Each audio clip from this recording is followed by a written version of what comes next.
Welcome viewers to part 10 of the TitanBot series. In this episode we are building the left rear fender panel for the TitanBot. When we're done with that, we will use the mirror tool in the draft workbench and we will duplicate this part and create the right fender panel. So let's get started. Begin by creating a new body and a new sketch. We'll put that sketch on the XY plane. And we're going to create this sketch around a reference arc. So we're going to grab the Create Arc by Center tool, and we're going to rough out an arc to begin with. We're going to constrain the radius of this arc to 32 millimeters. And then we're going to constrain the left-hand terminus of this arc to 8.5 millimeters. And the right-hand edge of this arc will be locked at 14.85 millimeters. And this arc nicely captures the 65 millimeter diameter wheels that we're using. And now we're going to continue to build off this reference. So we're going to grab the polyline tool. Actually, the first thing we're going to do is we're going to create a line segment. The polyline tool likes to continue the previous arc, and that's not helpful for us. So we can confirm that our line segment is constrained horizontally, and now with the polyline tool we're going to build upwards, and we're going to create a shape that looks roughly like this. You can bring that line down below the x-axis and then right click to clear that. We're going to close this outline here in a minute, but we're going to constrain some of these other parts first. All right, so zooming in on this edge here, we're going to make the top and bottom of this feature here so that they are of equal length, and we're going to set the width of that to 3 millimeters. We're going to set the height of this protrusion here to 16.5 millimeters. And we're going to set this part up here to 41.5 millimeters. Now we're going to set the length of our panel. And so I'm going to click these two vertices here. And we're going to set that to a width of 85.5 millimeters. And we're going to set the height difference between these two lines. We'll set that to 33.5 millimeters. That's the top part of the fender panel constrained now. Let's constrain the left-hand edge here, and we'll set that to 51.5 millimeters. And this part of the fender will mirror a tab on the mobility base. So we've constrained most of the outside shape of this. And so now we're going to add a little tab as we join this shape to the edge of the fender. This tab is going to accommodate a mounting point on the TT gearbox that we're using. So we'll grab the polyline tool and we will rough out a shape that looks like this. Okay, right click to clear that tool. And first thing that we're going to do here is we're going to set the height of this first segment. So we'll set that height to 9.5 millimeters. All right. Now we're going to set the height of the next vertical segment. We'll set that to 6 millimeters. And now we're going to set the distance from this vertical edge to the edge of the fender. We're going to set that to 22 millimeters. And now we're going to set the width of these two horizontal segments. So we're going to set this one to 2.12 millimeters. And we're going to set this one to 3.15 millimeters. All right. So now, as you can see, we're fully constrained, so we can close out of the Sketcher workbench. And I'm just going to set this up so that it's isometric. There we go. We're going to pad this shape out now to 3 millimeters. And now we're going to add the tabs to the top of our fender that will allow us to anchor this fender to the vertical frame rail. Just going to reference the edge of this line, and I'm going to grab the rectangle tool, and I'm going to create two rectangles that are coincident with this reference line.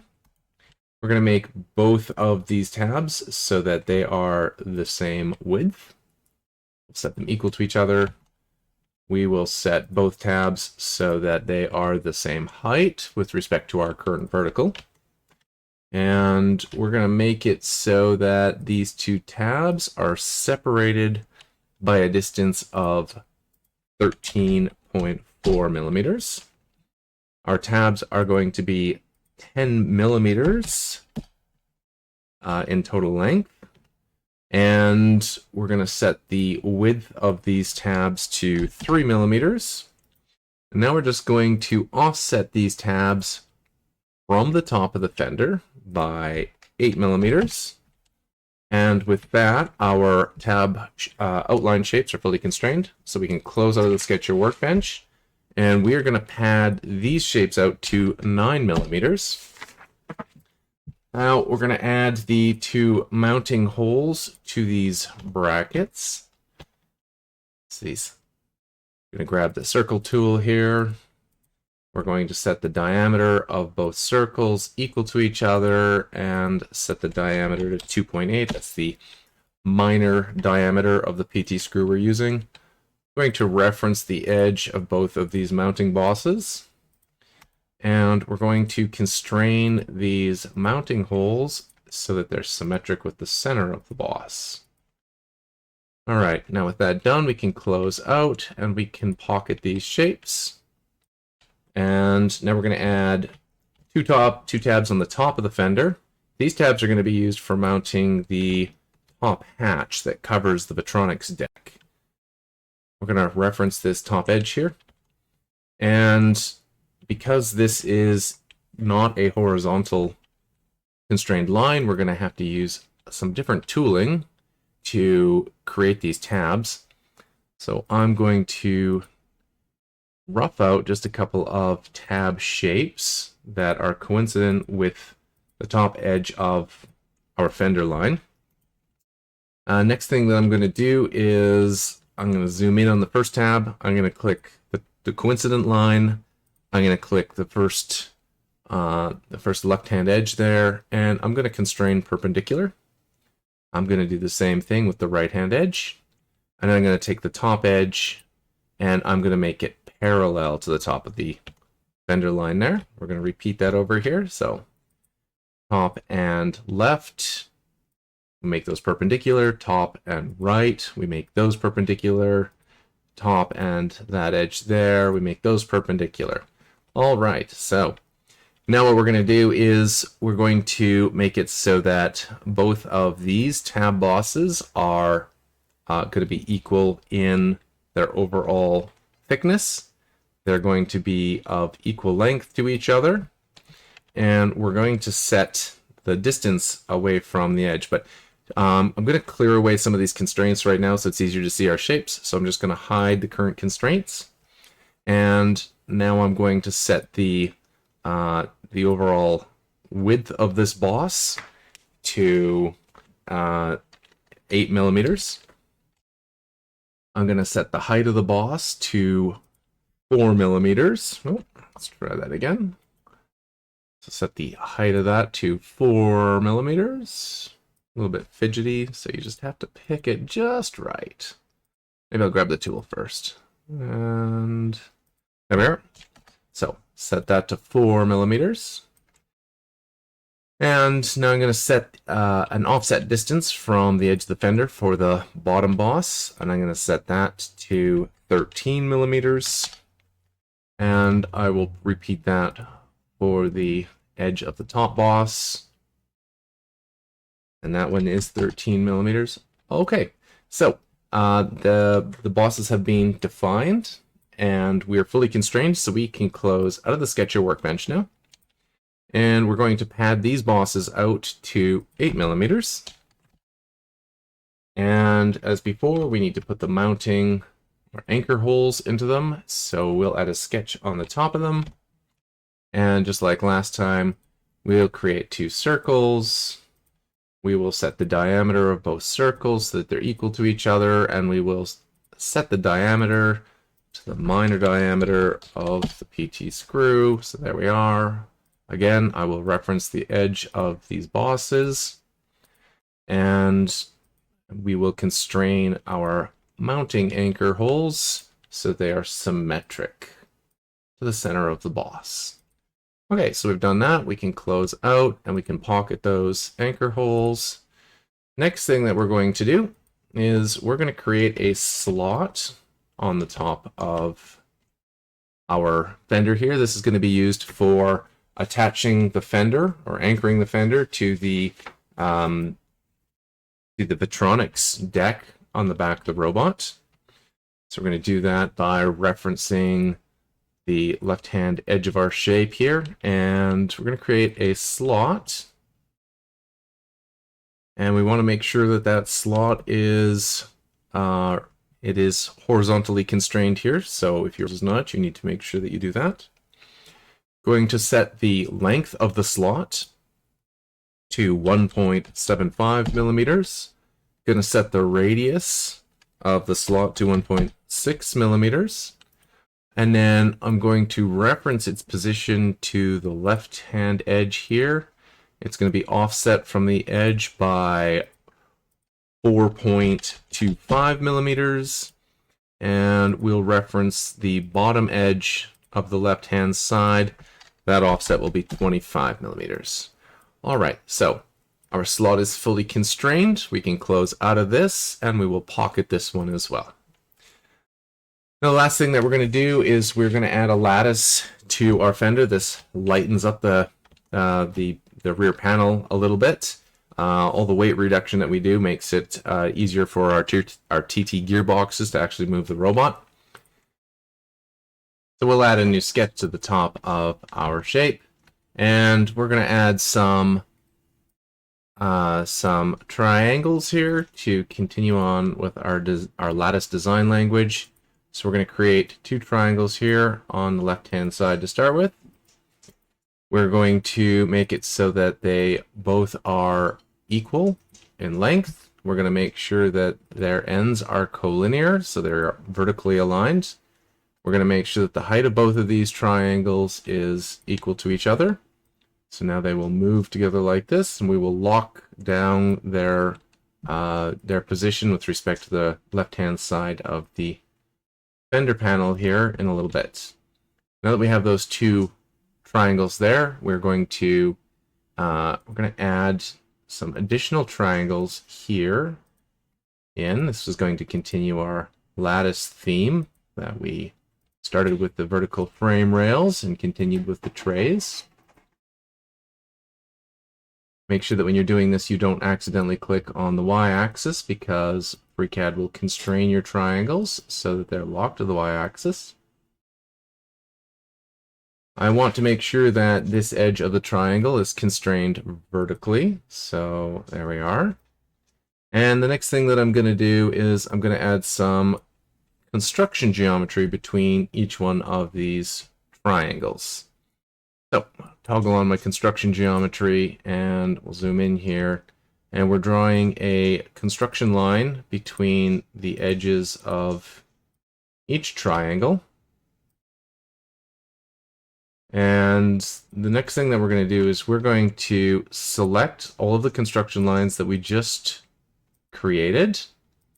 And we're also going to select the top base of those three triangles. Then we're going to click the top edge of our fender, and we're going to make it so they're all constrained parallel. Next, I'm going to make it so that each one of these construction lines is equal in length to the other. Next, I want to click the top edge of these three triangles, and I want to make them equal in length to each other. And you can see that as we're doing this, the triangles are starting to group up in a more pleasing way.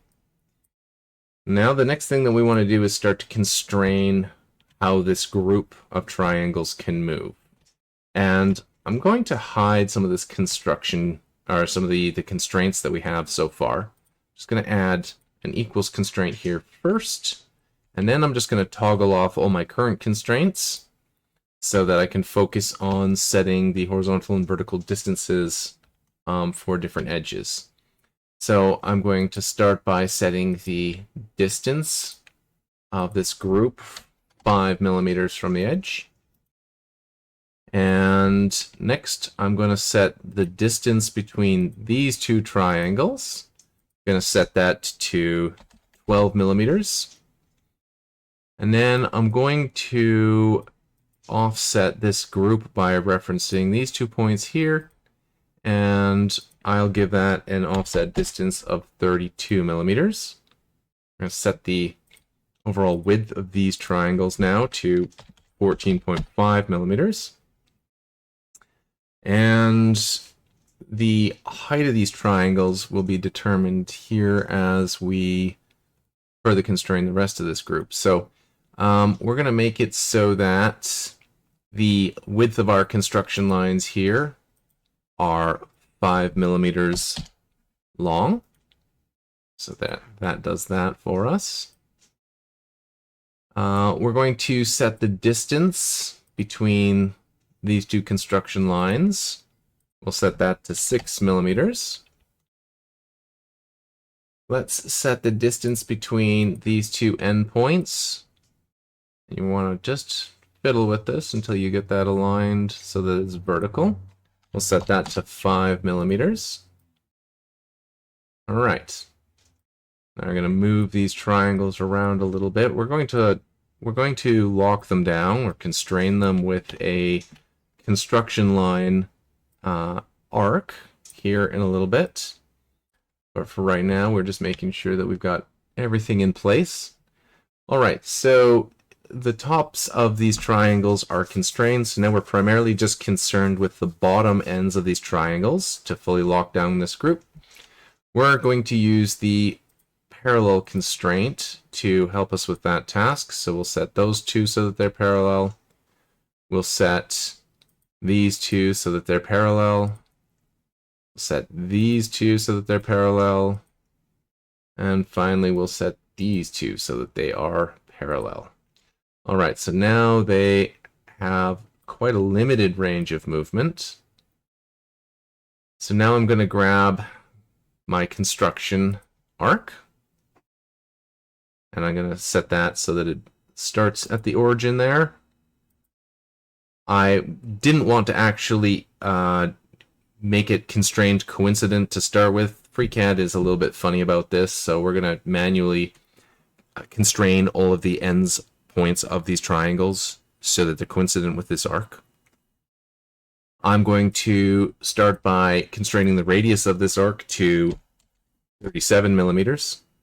And now that I've done that, now we're going to go in and manually constrain the points.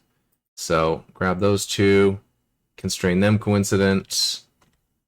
I am going to move this arc up here. I'm going to constrain. I'm actually going to delete the bottom of these triangles. So I'm going to click on that triangle there and delete that one. I'm going to click on that one and delete it. Allows me to move these in a little bit more.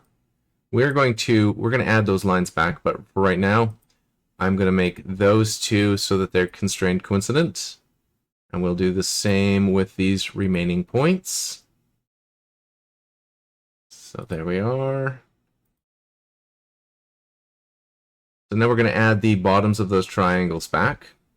But before we do that, the length of these triangles is going to be determined somewhat by the position of this triangle here. So I'm going to use a piece of construction geometry here. And I'm going to connect these two here, and I'm going to set these two construction lines so that they're equal in length.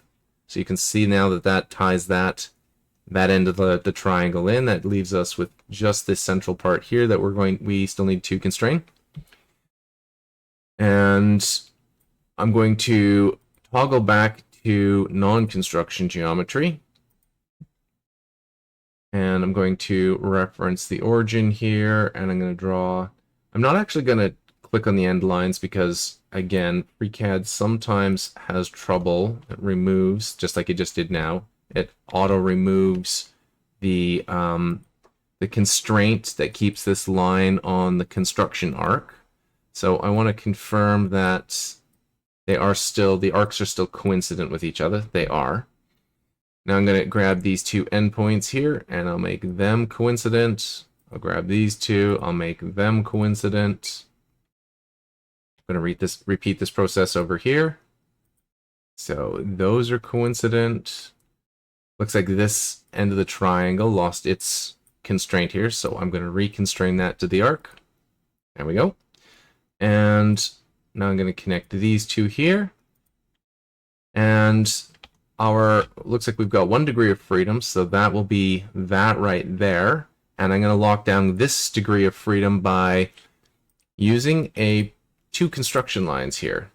So I'm going to draw a line between this edge of the triangle and that one. I'll repeat the same process over here. The constraint equals tool doesn't seem to work on these arc segments, so this is just a different way of achieving the same result. All right, so at this point, our lattice is fully constrained, and we can close out of the Sketcher workbench. And that's a fairly pleasing, fairly symmetrical lattice setup. So we're going to pocket this, and we'll just say OK. And we are ready to print this. Now, in order to create a mirror copy of this, all we have to do is click on the body. And we're going to switch workbenches. We're going to go over to the draft workbench. And we're going to click on the clone tool. And the trick to using the clone tool here is we're going to come down to scale. We're going to go to the x-axis. So we're going to set the scale to -1. When we do that, we get that mirror copy. And I'm going to right-click on that, choose transform, and drag the x-axis handle. And I'm going to hide the grid and return back to the part design workbench. So here we are. Here are our two fenders, and so we can send these off to the 3D printers now and add that to our overall setup.